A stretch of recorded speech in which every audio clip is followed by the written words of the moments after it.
ইমানি জীবন ইমানি মরণের 5 নম্বর শর্ত মেসওয়াক করা। ভাই সবাই মেসওয়াক কিনবেন, 5 ওয়াক্ত নামাজের আগে শুধু মেসওয়াক করবেন এমন না, আরো হাদিস শুনেন, দেখবেন আপনারা অবাক হয়ে যাবেন যে মেসওয়াকের এত গুরুত্ব ইসলামে। 3 নাম্বার, মেসওয়াক নবীজি অধিকাংশ সময় করতেন, শুধু নামাজের সময় তো করতেনই, অধিকাংশ এমনি নবীজি মেসওয়াক করতেন। সুবহানাল্লাহ। ইমানি জীবন ইমানি মরণের 5 নাম্বার উপায় মেসওয়াক করা। জোরে বলেন কি করা? এই দিক তাকান, কি করা?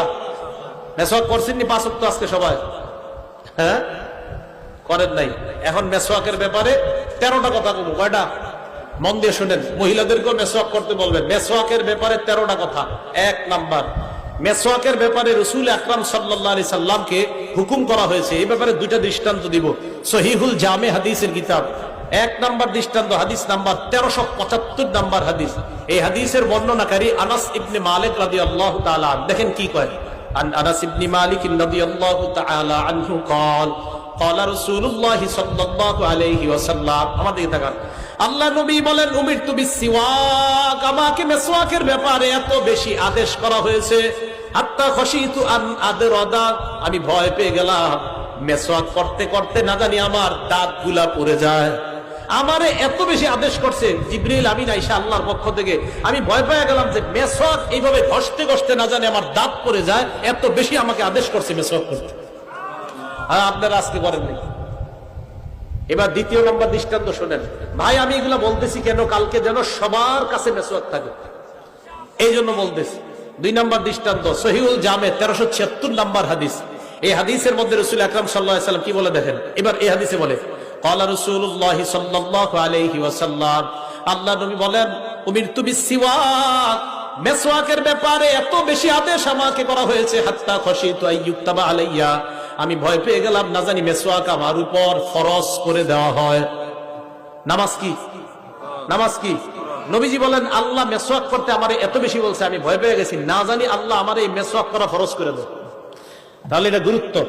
এগুলো 1 নাম্বার কথা, মেসওয়াকের ব্যাপারে নবীকে হুকুম করা হয়েছে। 2, মেসওয়াক কত বড় গুরুত্বপূর্ণ সুন্নত, আমরা বুখারী শরীফের একটা বর্ণনা শুনি, 887 নাম্বার হাদিস।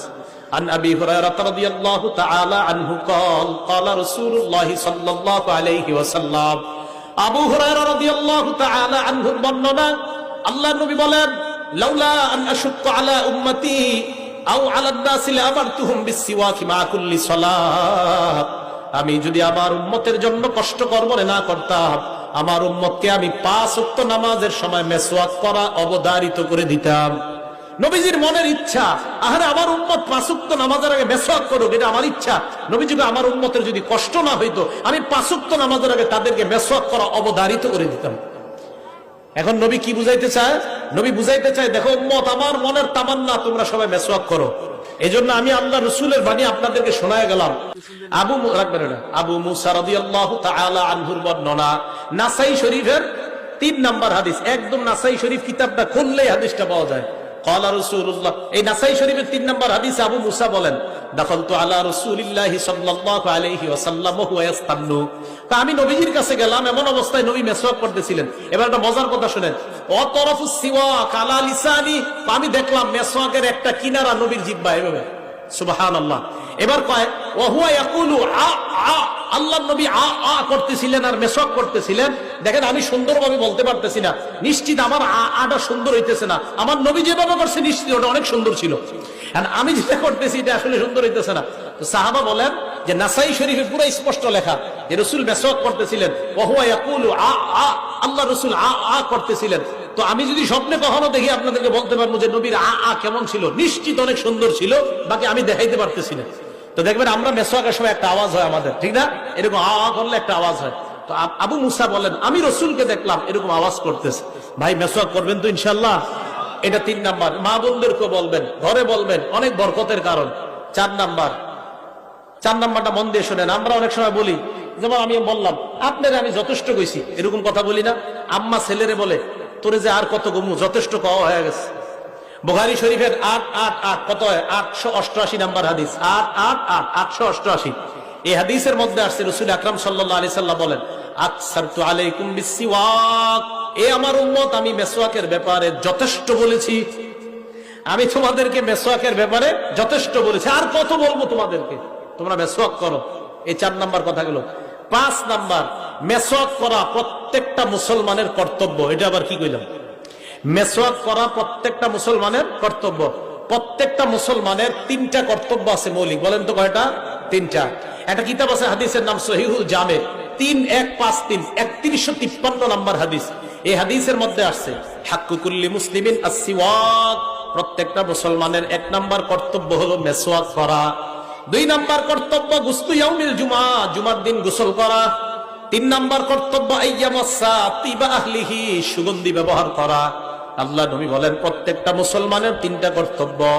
1 নাম্বার মেসওয়াক করা, 2 নাম্বার জুমার দিন গোসল করা, 3 নাম্বার শরীরের মধ্যে সুগন্ধি ব্যবহার করা। তাহলে করবো তো ইনশাআল্লাহ। 6 নাম্বার, আমি আপনি বলি না আর এটা ওর স্বভাব, তো হুজুর মুখে একটু তুতলামি আছে, আর এটা এর জন্মগত স্বভাব, বলি কিনা?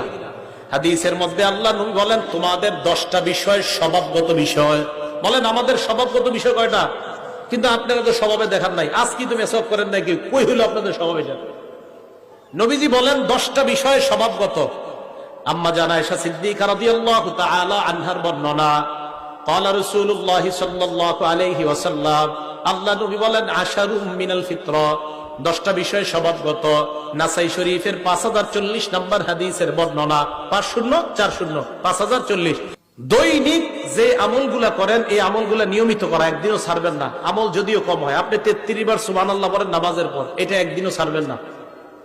সহিহ বুখারী হাদিস নাম্বার 5861 নম্বর হাদিস, ক্বালা রাসূলুল্লাহ সাল্লাল্লাহু আলাইহি ওয়াসাল্লাম, আল্লাহ নবী বলেন ইন্না আহাব্বাল আমালি ইলাল্লাহ মা দামা ওয়া ইন কাল্লা, নবীজি বলেন সবচাইতে আল্লাহর কাছে প্রিয় আমল হলো ওই আমল যে আমলটা ধারাবাহিকভাবে করা হয়, যদিও আমলের সংখ্যা কম হয়। ধারাবাহিকভাবে আমল করা, আমলটা যদিও কম হয়, প্রত্যেকদিন আল্লাহ রাসূল সাল্লাল্লাহু আলাইহি সাল্লাম বলেন যে আমল যদিও কম কিন্তু ধারাবাহিক, আপনি প্রতিদিন 10 বার দুরূদ শরীফ পড়েন, এটা একদিনও ছাড়বেন না, বরং 11 বার বাড়ানোর চেষ্টা করেন, এটা কোনোদিনও ছাড়বেন না। 33 বার সুবহানাল্লাহ আমল আপনি প্রত্যেকদিন নামাজের পরে করেন, এটা ছাড়বেন না। আয়াতুল কুরসির আমল প্রত্যেক ফরজউক্ত নামাজের পরে আপনারা করেন, এটা একদিনও ছাড়বেন না। তো এই যে নিয়মিত আমলগুলা, রাসূল সাল্লাল্লাহু আলাইহি সাল্লাম বলেন আল্লাহর কাছে সবচেয়ে প্রিয় আমল হলো ওই আমল যেই আমলটা দৈনিক করা হয়, যদিও আমলের সংখ্যা কম হয়। তাহলে ইমানি জীবন, ইমানি মরণের 2 নাম্বার শর্ত, আমল কম হোক, নিয়মিত করা। 3 নাম্বার, আল্লাহ ওয়ালাদের মজলিসে বসা। বলেন তো কাদের মজলিসে বসা? আল্লাহ ওয়ালাদের মজলিসে বসা, এটা হলো 3 নাম্বার। এটা মন দিয়ে শোনেন, সূরা তাওবা আয়াত নাম্বার 119 আল্লাহ বলেন ইয়া আইয়ুহাল্লাযীনা আমানুত্তাকুল্লাহা ওয়া কুনু মা'আস সাদিকিন, হে ঈমানদারগণ তোমরা ঈমান আনো, তাকওয়া অবলম্বন করো। ওয়া কুনু মা'আস সাদিকিন, আল্লাহ ওয়ালাদের সাথে উঠা বসা করো। আল্লাহ ওয়ালাদের সাথে উঠা বসার দৃষ্টান্ত আল্লাহ নবী বুখারীর বর্ণনায় বলেন, সহিহ বুখারীর 2101 নম্বর হাদিসের বর্ণনা, আল্লাহ রাসূল সাল্লাল্লাহু আলাইহি ওয়াসাল্লাম বলেন মাসালুল জালিসিস সালিহি ওয়াল জালিসিস সু কামাসালি সাহিবিল মিসকি ওয়াকিরিল হাদ্দাদ। আল্লাহ রাসূল বলেন তোমাদের সন্তান খারাপ সঙ্গীর সাথে উঠা বসা করে নাকি ভালো সঙ্গীর সাথে উঠা বসা করে? রাসূল আকরাম সাল্লাল্লাহু আলাইহি ওয়াসাল্লাম বলেন খারাপ সঙ্গী আর ভালো সঙ্গীর দৃষ্টান্ত এই ব্যক্তির মতো, যেই ব্যক্তি আতর বিক্রেতার কাছে যায় এবং কামারের কাছে যায়। আল্লাহ নবী বলেন তুমি যদি আতর বিক্রেতার কাছে যাও তাহলে তোমার 2টা লাভের একটা লাভ হবে, ইম্মা তাশতারিহি, হয়তো তার কাছ থেকে আতর কিনবা, ওয়া ইম্মা তাজিদু মিনহু রিহান তাইয়্যিবা, আতর বিক্রেতার কাছে যখন তুমি যাও হয়তো তার কাছ থেকে তুমি টাকা থাকলে আতর কিনবা, আর যদি তোমার কাছে টাকা না থাকে অন্তত তার কাছ থেকে ফ্রি তুমি আতরের গ্রান পাইবা। আল্লাহ নবী বলেন ভালো মানুষের সঙ্গ গ্রহণ করার লাভ হলো এইটা, ভালো মানুষের কাছে যদি যাও তুমি যদিও ভালো হতে না পারো, ভালো হওয়ার নিয়ম কানুন তুমি জানতে পারবা। ভালো মানুষের সাথে উঠা বসা করা। আপনি খেয়াল রাখবেন আপনার সন্তানটা উল্টাপাল্টা মানুষের সাথে যেন না চলে, আপনার সন্তানটা খারাপ মানুষের সাথে যেন না চলে, এই ব্যাপারটা আপনাকে খেয়াল রাখতে হবে। এবার রাসূল সাল্লাল্লাহু আলাইহি সাল্লাম বলেন তুমি যদি খারাপ মানুষের সাথে চলো তোমার দৃষ্টান্ত হলো কামারের মতো। কামারের কাছে যখন যাও ওই ব্যক্তির কাছে যাওয়ার পর ইম্মা ইউহরিকু সাওবাকা, হয়তো তোমার কাপড়টা পুরায়া দিবে, আও বাদানাক, তোমার শরীর পুরায়া দিবে, অন্তত তাজিদু মিনহু রিহান খাবিসা, ওই কামারের দোকানে গেলে তুমি দুর্গন্ধ তোমার নাকে পাইবা। আতর বিক্রেতার কাছে গেলে ফিরি দুর্গন্ধ নয় সুগন্ধি পাইবা। কামারের কাছে গেলে ফিরি ফিরি দুর্গন্ধ তোমার নাকে আসবে।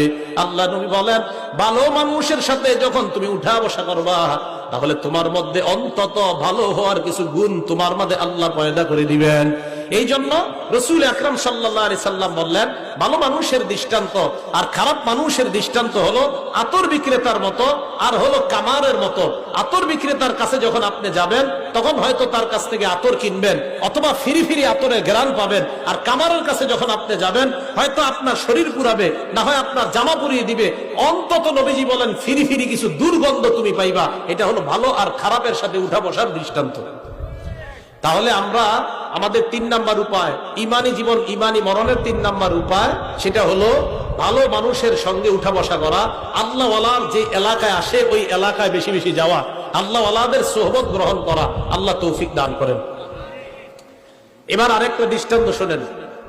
আবু দাউদ শরীফ হাদিস নাম্বার 4833 নাম্বার হাদিস। এই হাদিসটা মন দিয়ে শোনেন। আপনার ছেলে কার সাথে ডেলি উঠা বসা করে একটু দেখেন। ক্বালা রাসূলুল্লাহ সাল্লাল্লাহু আলাইহি ওয়াসাল্লাম, আল্লাহ নবী বলেন, আন্নাসু আলা দীনি খলিলিহি, মানুষ তার বন্ধুর রীতিনীতির অনুসারী হয়। মানুষ বন্ধুর রীতিনীতির অনুসারী হয়। দেখবেন অনেক ছেলেরা চুলগুলা এমন স্টাইলে রাখে যে স্টাইল অমুক নায়ক করে। আমাদের মা বোনরা এমন স্টাইলে তার চুলগুলা সে পার্লারে গিয়ে সাজে যেমন ওই নায়িকা এটা করে। তো আল্লাহ রসুল বলেন, মানুষ তার বন্ধুর রীতিনীতির অনুসারী হয়। মানুষ যাকে মহব্বত করে সে যা করে মানুষ এটা করতে চায়। আল্লাহ নবী বলেন, ফালয়ানজুর আহাদুকুম মাইয়ুখালিল, তোমাদের প্রত্যেকের চিন্তা করা উচিত তুমি কাকে বন্ধু বানাইলা। আপনি যাকে বন্ধু বানান ওই বন্ধুর কারণে আপনার মধ্যে যেন সুন্নত বহির্ভূত কর্মকাণ্ড না হয়। আপনি যাকে বন্ধু বানান তার কারণে আপনার চরিত্রটা যেন নষ্ট না হয়। আল্লাহ নবী কয়, বন্ধু নির্বাচন করার আগে চিন্তা ভাবনা করে বন্ধু নির্বাচন করবা। তাহলে এই কথাটা মনে থাকবে তো। আপনার সন্তান কাদের সাথে উঠা বসা করে দৈনিক আপনি খেয়াল রাখবেন। আল্লাহ রাসূল সাল্লাল্লাহু আলাইহি সাল্লাম বলে দিলেন, আতর বিক্রেতা আর কামারের দৃষ্টান্ত। ভালোদের সাথে উঠা বসা করলে কিছু না কিছু আপনার ছেলের পরিবর্তন হবে। খারাপদের সাথে উঠা বসা করলে আপনার ছেলের মধ্যে খারাপ চরিত্র একদিন না একদিন ঢুকে যাবে। তাই আল্লাহ তাআলা বললেন, ইমানি জীবন ইমানি মরণের 3 নাম্বার শর্ত আল্লাহ ওয়ালাদের সোহবতে বেশি বেশি যাওয়া। উজানি মাহফিল আছে, আরো আল্লাহ ওয়ালারা যে যে এলাকায় আসে এই এলাকায় তাদের সান্নিধ্যে যাওয়া। ওদের সান্নিধ্যে যখন আপনারা যাবেন, তখন ওই আল্লাহ ওয়ালা আপনি যদিও না হইতে পারেন, কিছু না কিছু আপনার মধ্যে আল্লাহ এনে দিবেন। এগুলো 3 নাম্বার। 4 নাম্বার, ইমান নতুন করা। বলেন তো কি করা? ইমান আবার নবায়ন করে কিভাবে? ইমান নবায়ন করে কিভাবে? ইমাম হাইসামি রহমতুল্লাহ আলাইহির একটা কিতাব আছে নাম মাজমাউজ জাওয়ায়েদ। এই কিতাবের 2 নাম্বার খণ্ড 214 নাম্বার পৃষ্ঠা। আন আবি হুরায়রা রাদিয়াল্লাহু তাআলা আনহু قال, আবু হুরায়রা রাদিয়াল্লাহু তাআলা আনহুর বর্ণনা, আল্লাহ রাসূল সাল্লাল্লাহু আলাইহি ওয়াসাল্লাম বলেন, জাদ্দিদু ঈমানাকুম, তোমরা তোমাদের ঈমান নতুন করো। সাহাবারা বললেন, কাইফা নুজাদ্দিদু ঈমানানা ইয়া রাসূলুল্লাহ, হুজুর আমরা আমাদের ঈমান নতুন করব কিভাবে? নবীজি বললেন, আকসিরু কাওলা লা ইলাহা ইল্লাল্লাহ, তোমরা বেশি বেশি লা ইলাহা ইল্লাল্লাহর আলোচনা করবা, আল্লাহ তোমাদের ঈমান তাজা বানায়া দিবেন। এখন লা ইলাহা ইল্লাল্লাহর আলোচনা কোথায় হয়? দাওয়াত ও তাবলীগের তালিমে যাবেন, এদের গাছতে যাবেন, অথবা হালকায় যে জিকিরগুলা হয় এই জিকিরে যাবেন, অথবা মাদ্রাসার যে মজলিসগুলা হয় এগুলাতে যাবেন, ইসলাহি মাহফিলগুলাতে যাবেন, আশেপাশে যে মাহফিলগুলা হয় এগুলাতে যাবেন। তাহলে আল্লাহ তাআলা ঈমান তাজা করে দিবে, নতুন করে দিবে। এখন যে আলোচনাটা ঢুকবো এটা মন দিয়ে শুনবেন।